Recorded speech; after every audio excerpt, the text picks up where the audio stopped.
Napagkaalaman po namin na inyong passport po ay nawala ng agency. Nag-apply po ako ng 2019, sir. Tapos kinuha po nila yung passport ko. Pero yung panahon na yun, parang nawalan po ako ng gana na umalis ng bansa.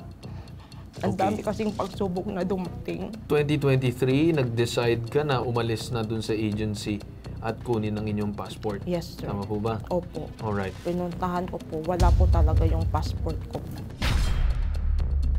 Bakit po umabot ng ganong katagal na nasa kanila po ang inyong passport? Hindi nyo At usually, ang passport po ay more of your personal belonging yan, personal property. Kinukuha po kasi nila yun, sir. Nasaan yung accountability nila? Kasi sila yung last touch eh. Sila yung tumanggap ng mga requirements mo. Tindihan namin. Sige ate, balik ka na lang dito pag available ka na at naayos mo na yung problema mo. Kaya nasa amin po yung passport niya, hindi naman po niya kinuha.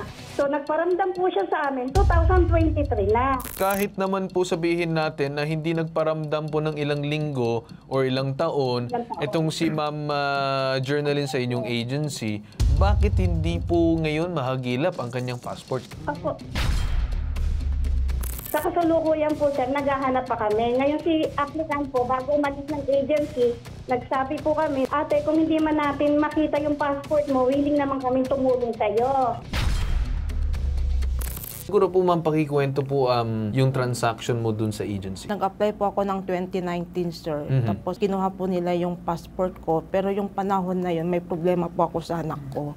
Sinabihan po ako ng pulis na wag mo na kumalis ng bansang kat hindi pa natatapos yung kaso namin. Nung time ng 2019 hanggang sa time na hinahanap mo na ang passport mo, may naging kahit ni isa bang offer sa inyo ang agency or oportunidad na magbigay po ng trabaho sa inyo? Meron ba ganun? Yun lang po, sir, yung maging DH or caregiver po, yun po ang pinipilit nila sa akin. Tapos nung 2023, nag-decide ka na or nag-desisyon ka na umalis na dun sa agency at kunin ang inyong passport? Yes. Hinanap po nila nung pumunta ako dun, sir. Tapos ang sabi po sa akin yung pamangkin po ng taga-agency po, tatawagan na lang daw po ako kung mahanap po nila yung passport ko, itetext. O ako ang magte-text sa kanila. Nagte-text po ako sa kanila, wala po kong natatanggap na reply po. Sinubukan mo ba puntahan si mismong agency at tanungin, asan na yung passport ko dahil hinahanap ko na at baka gamitin ko to sa pag-apply sa iba? Yes, sir. Pinuntahan ko po. Wala po talaga yung passport ko. Pero may tanong ako nababanggit mo yung agency. Saan lugar po ito? Dito sa Pedro Hill po, sir. Pedro Hill, Ermita, Manila. Opo. Anong pangalan po ng agency na nirereklamo Bright ninyo? International Manpower. Bright International Manpower Services. Matanong ko lang, yung kausap niyo po ba nung 2019, nandun pa rin po ba nung 2023, nung bumalik kayo para kunin yung passport?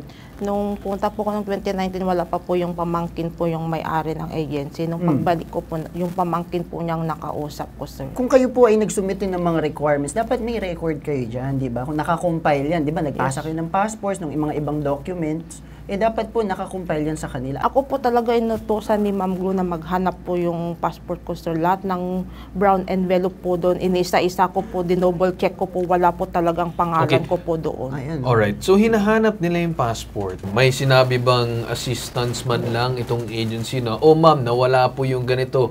May magagawa po kami, kami na lang po mag-assista dun sa pag-file ng Certificate of Loss or Affidavit of Loss for the said passport para ma-applyan po kayo ng bago. May ginawa ba silang hakbang na posible kayo assistahan doon? Ang sabi po sa akin ni Ma'am Glo, magpa-lost passport na lang daw po ako, sir. Sasabihin ko daw na yung agency nila nagsara na po, kaya sabihin ko lost passport. Tapos kukuha ko po Nagsara sa pero police. bukas pa sila. Yes, sir. Yun po ang tinuro sa akin, sir. Lalo tayong Yun ang dahilan. malalaman kung sarado na talaga yung agency na yan. Yun nga, sir, nagdadalawang isip din ako na kumuha sa police report kasi bukas po yung agency nila tapos sabihin ko lang daw po na sarado yung agency. Siguro para masagot ang ating katanungan ngayong araw, makakausap natin sa kabilang linya itong marketing officer ng Bright International Manpower Services Incorporated na si Ma'am Gloria Erdahe. Magandang umaga po sa inyo. First of all, ma'am, siguro i-clear ko muna since kayo marketing officer, may binigay ba sa inyong karapatan ng agency o responsibilidad na magsalita po ngayon sa aming programa? Opo, sir. Opo, sir. Opo. Alright. Sige po, ma'am. Go ahead po na explain po ang inyong side. Ganito po, sir. Starting 2019, nag-apply po si ate bilang domestic helper. Sabi namin po kay ate, iwan mo na yung passport kasi mabilis lang kami magkaroon ng employer. Tapos po, na mga 1 linggo, 2 linggo, nagkaroon po siya ng employer. Ngayon, nagparamdam po siya sa amin na sabi, ma'am, hindi po muna ako aalis. I-hold niyo muna po yung papeles ko dyan sa agency niyo. Kasi nagkaroon po ng problema yung anak ko. So, understood na po namin na naiintindihan namin. Sige ate, balikan na lang ito pag available ka na at naayos mo na yung problema mo. Kaya nasa amin po yung passport niya. Hindi naman po niya kinuha. So nagparamdam po siya sa amin 2023 na. Doon po sa secretary namin dati dito na nag-resign. Yun po yung sinasabi pamangkin ko, sir. Okay. So, ang sinasabi niyo po, itong si Ma'am Journaline ay hindi po nagparamdam sa inyo simula nung pagkatapos niya mag-apply hanggang nitong kasalukuyan na 2023. Opo, 23 na po siya nagparamdam noong pumunta siya dito. Ang nakausap po niya, yung pamangkin ko na nag-resign na po ngayon. Nung kalagitnaan, 2020, 2021, 22, 23, nagkaroon ba ng iba't ibang mga posibleng job offer dito kay Ma'am Journaline? Wala po, sir. Kasi pinahold na po niya yung documents niya, sir, sa amin. Nababalikan na lang daw po niya. Pagka pwede na po siya at naayos niya yung problema niya, mag-a-apply po ulit siya sa amin. So yung unang application niya, dahil hindi niya tinanggap yung sinasabing offer doon sa trabaho na binibigay ninyo, parang nilagay niyo siya under holding status, tama ba? Parang pinahold muna. Siya po yung may sabi nun, sir. Alright, Ito muna okay. yung documents niya, babalikan na lang niya. Babalikan lang kita saglit. Tatanungin ko lang itong si Journaline. Nakasama namin ngayon. Matulong ka lang po. Ano pong sagot niyo doon? Totoo po ba yan? Sinasabi ko po dun sa tumatawag sa akin noon, sir. Tapos nung plano ko po sanang mag-apply ulit, kaso nga lang nandun na namatay yung tatay ko. Alright. So, plano mo mag-apply ulit nung pagkatapos ng 2019, nabigyan ka ng unang pagkakataon dun sa sinasabing trabaho pero hindi mo ito tinanggap dahil dun sa mga iba't ibang sitwasyon na pinagdadaanan mo. Ngayon naman, ang nangyari is hindi mo na siya nabalikan. Yes, sir. Pero ngayon naman, Ma'am Gloria, no, balikan ko lang kayo kasi ang concern ko dito is kahit naman po sabihin natin na hindi nagparamdam po ng ilang linggo or ilang taon itong si Ma'am Journaline sa inyong agency, bakit hindi po ngayon mahagilap ang kanyang passport? Opo. Nagkaroon po ng aksidente, sir, na muntik nang magkasunog tong si Birdin. So, nagpanik na po lahat. Lahat po ng mga documents ng tao, kinuha namin, sinilid namin sa kahon. Nung matapos po, iniligay namin sa isang bodega, sir. Kasi sinafety po namin, sir. Kung ganun, ma'am, sinafety ninyo, okay, very good, good job. Ang tanong ko, ma'am, asa na po ngayon yung sinasabing passport nito ni ma'am? Sa kasalukuyan po, sir, naghahanap pa kami. Ngayon si applicant po, bago umalis ng agency, nagsabi po kami na, ate, kung hindi man natin makita yung passport mo, willing naman kaming tumulong sa'yo. Pero ma'am, ang concern ko lang kasi ang sinasabi niyo po na i-declare ni Ma'am Journaline doon sa DFA, kung correct niyo lang po ma'am kung tama or mali kasi tinatanong ko lang naman po ang inyong side tungkol dito. Na sinabi po ni Ma'am Journaline sa amin na sinabi ng inyong agency sa kanya na kapag nawala yung sinasabing passport mo, pwede mo sabihin na may affidavit, pwede ka magsabi na nawala siya and then yung dahilan ay sarado na yung agency. Totoo po ba yan, ma'am? Nagsabi naman po, sir, noon, kasi may mga aplikante po dito. Yun po yung ibang suggestion ng aplikante, sir. Hindi po sa akin nagmula. Alright. Hindi po yung ginawa. Okay. Hindi po yung tumanin sa isip niya. Okay. Kasi maraming Sige po, aplikante po, sir. Ma'am Gloria, no, sandali lang. Okay, kaya po ako nagtatanong, relax lang po kayo. Kaya po ako nagtatanong para po malaman natin kung ano po ang katotohanan at kung ano po ang side ninyo. Babalikan ko, Ma'am Journaline, may sinabi po itong si Ma'am Gloria na kung saan ang kausap mo daw ang mga aplikante at hindi mga Siya tao. po yung nagsabi sa akin, Kayo sir. daw po pala, ma'am. Kayo daw, Ma'am Gloria, nagsabi daw noon mismo sa kanya. Dalawang aplikante po ang kaharap namin noon. Dalawang aplikante ang kaharap ninyo, pero sino ang nagsabi mismo? Kanino nang galing? Kaninong bungangan nang galing? I-declare dun sa DFA na sarado ng agency. Hello, ma'am? Opo, hindi po sa akin nanggaling yun. Nasabi ko po, muntik na magkasunog ang building. Wala po ako, sir, sinabi na i-declare. Alright. Ayun ang sinabi ninyo noon, base sa inyong panig. So, ang tatanungin ko ngayon, kapag sasabihin natin, willing kayo, sinabi mo naman na willing kayo mag-assist, kahit siguro hanggang ngayon, willing kayo mag-assist. Tama po ba, ma'am? Opo, willing po kaming gastusan si aplikante sa passport niya. Alright. Sige, ma'am, stay on the line muna, no? Kakausapin namin itong sa kabilang panig, itong kabilang linya, itong sinasabing DMW. So, makakausap natin sa kabilang linya, itong si Attorney Geraldine Mendez, Director ng Migrant Workers Protection Bureau. Magandang umaga po sa inyo, Attorney.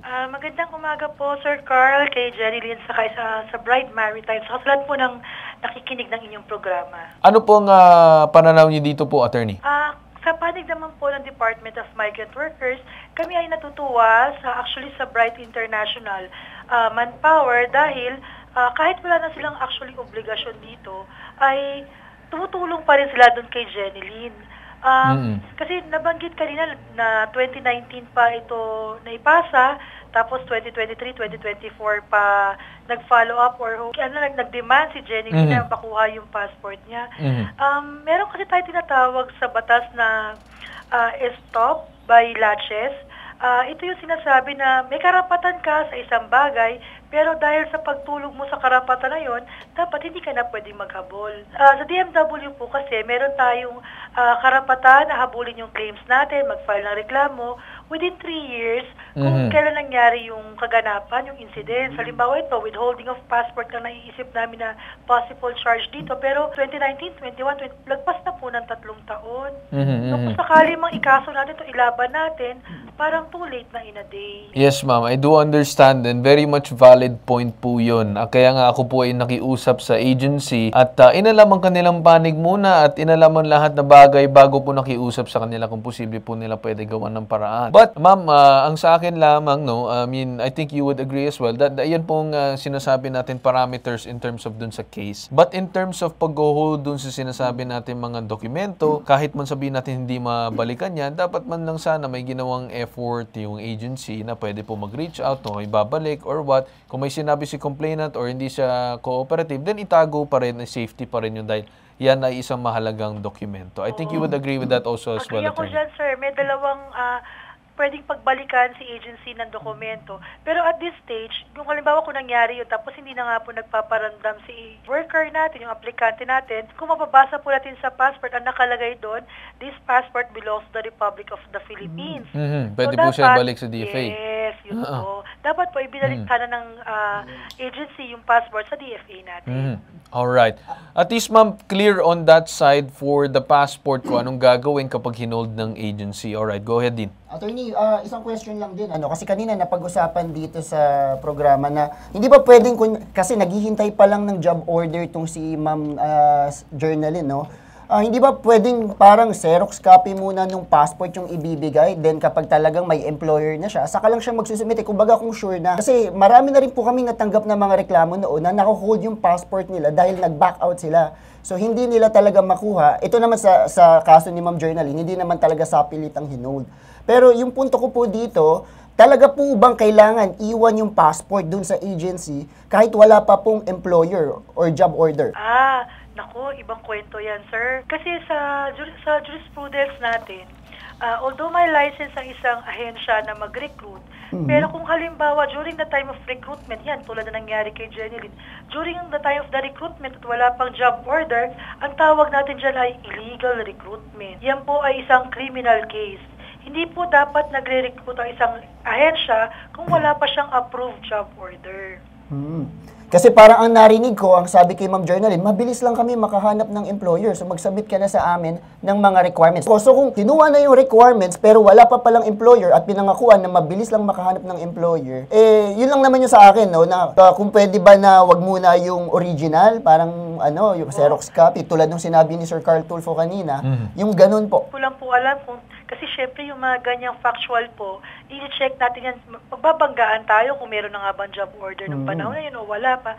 Pero sa ganang amin, yun po ang unang-una, hindi po dapat nagre-recruit ang isang licensed recruitment agency kung wala pang job order. Ayun. At kung meron mang ganong klase ng recruitment, ay naku, malaking kaso po yan. Alright. Okay, clear ma'am, no, for that part, na bago po mag-hold, kaya nga bago mag-hold ng mga sinasabing property, personal property, or mga dokumento na mahalaga kagaya ng passport, kailangan po talaga na mapakita na maayos ang job order. Yes, well, sir. siguro ang para sa akin din, na masasabi ko din na, I mean, para dito kay Ma'am Journalyn, na sa susunod po mag-iingat po sa ating mga documents, hindi po basta-basta ipapaubaya din sa agency at iiwan dahil yan po ay personal property po natin na ipinapaubaya po ng ating government. So yun po ang mahalaga ma'am natin na lesson ngayong araw. So attorney, maraming salamat po sa tulong ninyo ngayong araw, no, at pagbibigay linaw dito sa dalawang panig. Maraming salamat po sa inyo, Attorney Geraldine. Sir Carl po. Happy Valentine's sa ating lahat. Alright. Yun naman, no, balikan natin itong si Ma'am Gloria. Nandiyan pa kayo? Hello po, sir. Yes. Correct ko lang po, sir. May job order po kami, sir.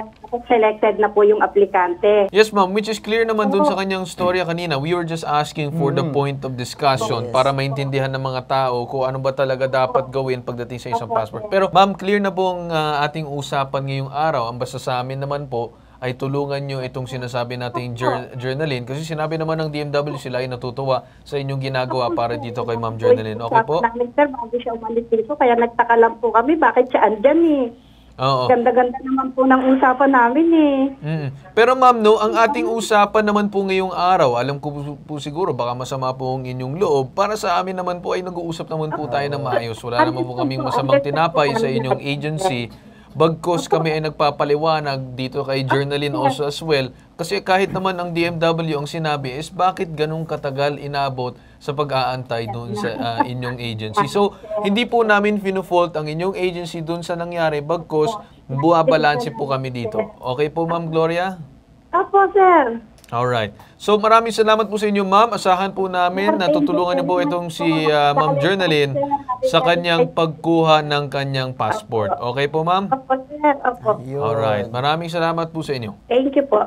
Alright. So ma'am, ganito na lang, no? Through our staff, we'll probably talk to yung agency. We'll probably set yung mga meetings ninyo para matulungan ka sa pag-asikaso ng inyong passport. And then makikibalita po kami sa inyo.